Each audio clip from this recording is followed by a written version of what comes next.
Hello, my fellow YouTubers. This is your boy, your man, your YouTuber, Jack McCarthy.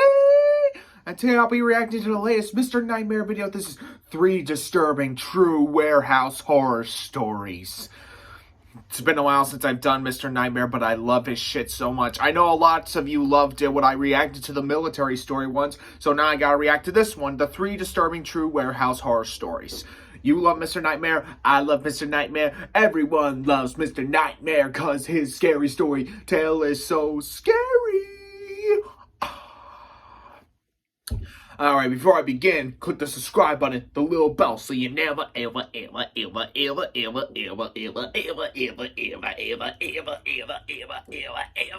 miss out on any updates or other videos such as this. And take a look at my last videos, like those no-nos by those 2 pitchers, Turnbull and Kluber. Take a look at those, and some other reaction videos. Don't forget to check out my most popular one so far that's getting a lot of views, my reaction to the Dear Evan Hansen trailer. Alright, without further ado, let the reaction to 3 disturbing true warehouse horror stories begin.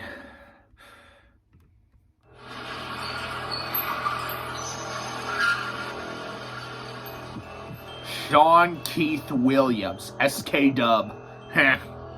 I was assigned as a security guard with the midnight shift at a very large Omaha warehouse when I was a young man. Okay. This building was mainly used for storage, and it was huge. Alright. We as security personnel were tasked with hitting several stations inside this building on the night shift, and this required that we did a lot of walking. There would always be 2 personnel assigned to the warehouse at night, 1 patrolling the outside perimeter in a car, and 1 inside the warehouse on foot. Being outside, sitting in the comfort of a car, was obviously the more desirable of the 2. I was working a Wednesday night. I was about half an hour into my shift. I would start the shifts walking around for about an hour, just surveilling the place before sitting down in one of the security offices. This room had some low-budget, ancient camera system that at the time was impressive technology, but it only had 2 screens because there were only 2 cameras in the entire warehouse. 1 in the northeast corner and 1 in the southwest corner. That's why we couldn't just sit on our butts in the security office our entire shifts and had to actually patrol the place. Makes perfect sense. This was a shared warehouse for some tech companies, and a lot of expensive equipment was held here. Hence why 2 security guards would have to be there every single night. Poachers. The warehouse layout was similar to that of a regular grocery store. There were like 10 to 15 aisles, and 1 intersecting aisle that cuts between the other 10 to 15 in the middle. Sorry, just turning down so I can talk. I was still making my initial rounds around the place when I saw all the way down at the end of the aisle I was in, something at the end section. It was like this white thing that kind of resembled the shape of a head, and it was poking out from behind the end section. Mind you, it was so far away that all I could make from it was this white-looking object. I elevated my slow stroll to a moderately quick speed walk, and halfway through the aisle, the white thing disappeared behind the tower of boxes. This confirmed my fear that it was a person, and that I wasn't alone in there. Yeah. I now ran to the end of the aisle, hoping to see the other night guard walking around or something. As I stood in the southwest corner of this giant warehouse, I looked up at the camera in the corner, and it was pointing in the direction of the thing I just saw. I looked in that direction, and there it was again, at maybe the 7th aisle, that white thing I saw earlier. Now it was a lot closer, and I could make it out to be someone's face, as I feared. But it wasn't the other security guard. It was this extremely pale, ghoulish-looking face. They once again slowly hid their face behind the tower of boxes. I walkie-talkied the other guard on duty, and he radioed back that he was in the car by the back section of the parking lot. He said roger that, he'd be here in 5. Getting off the phone with him, I was nervous to approach the aisle that I saw the person's head. Even though this is exactly what a security guard's purpose and job is, you never actually expect or anticipate seeing any action. I took a deep breath and ran to that aisle and stopped at the end of it to look down it. The person wasn't in sight.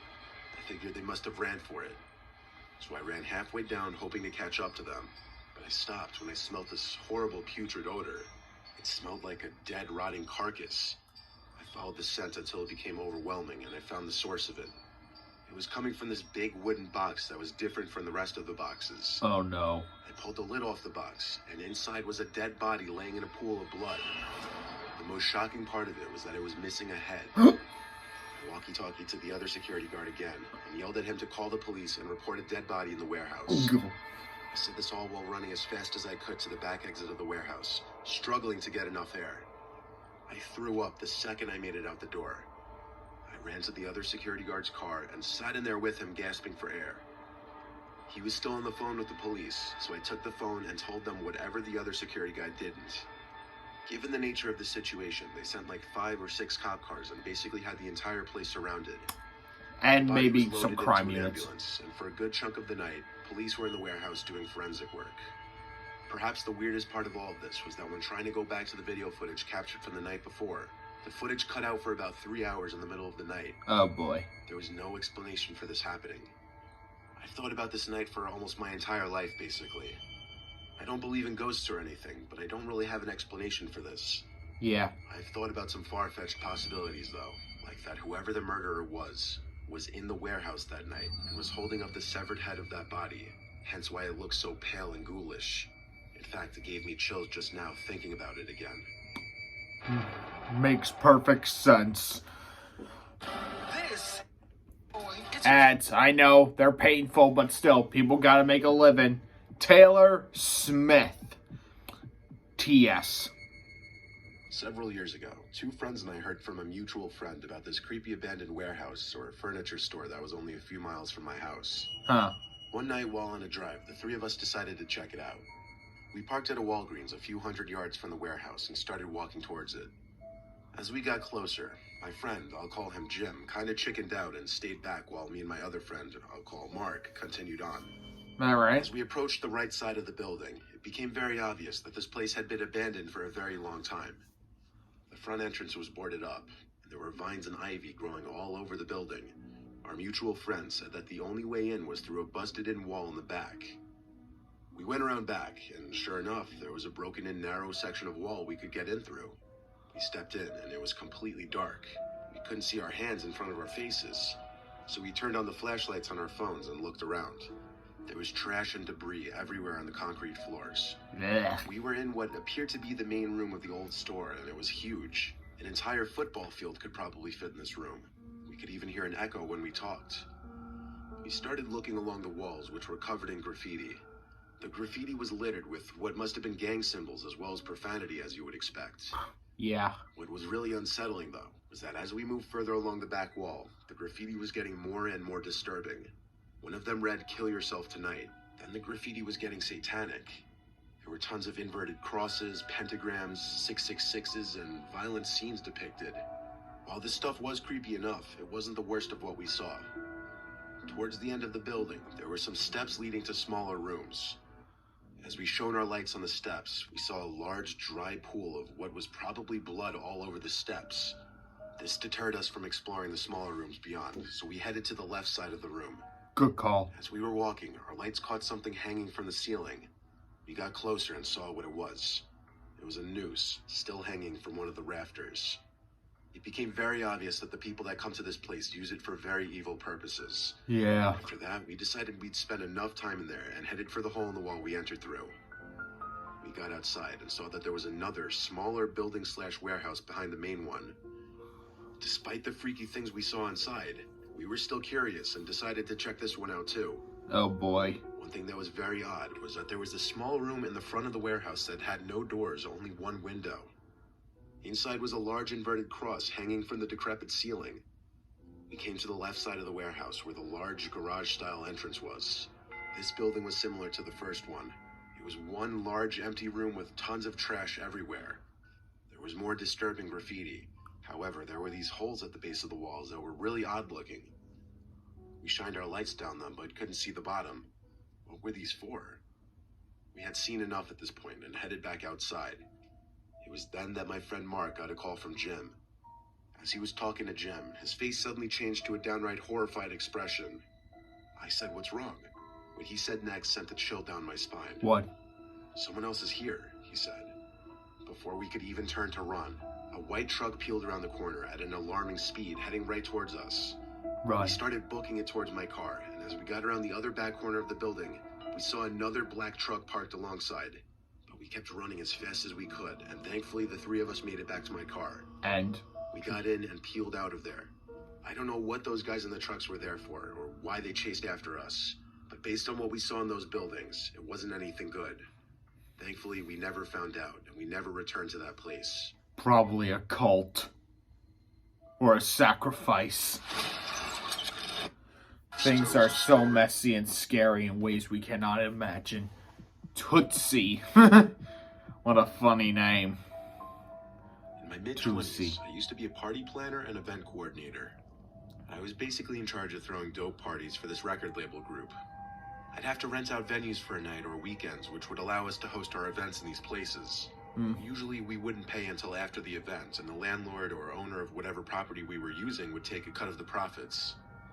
There was this one time that my group rented this big warehouse for an entire weekend, and we would be hosting parties Friday and Saturday night. Once the place was rented out, I had to do a lot of setting up, which included setting up tables for bottle service, setting up portable bars, and a DJ stand. Makes sense. A lot of work sense. would go into these kinds of pop-up venues, but they were always extremely profitable. My buddy Jack, who was also on the event planning team, was helping me on the Wednesday before the party weekend. He drove a truck full of equipment to the empty parking lot that the warehouse sat in. I was having trouble figuring out how to get the power to a certain part of the warehouse activated. I looked for any kind of electrical panel or circuit breaker box, but I was having trouble finding one. I gave the building owner I dealt with a call, and he picked up almost right away. His name's Carter. He told me exactly where to go for the electrical panel that would turn on the specific lights I was looking for.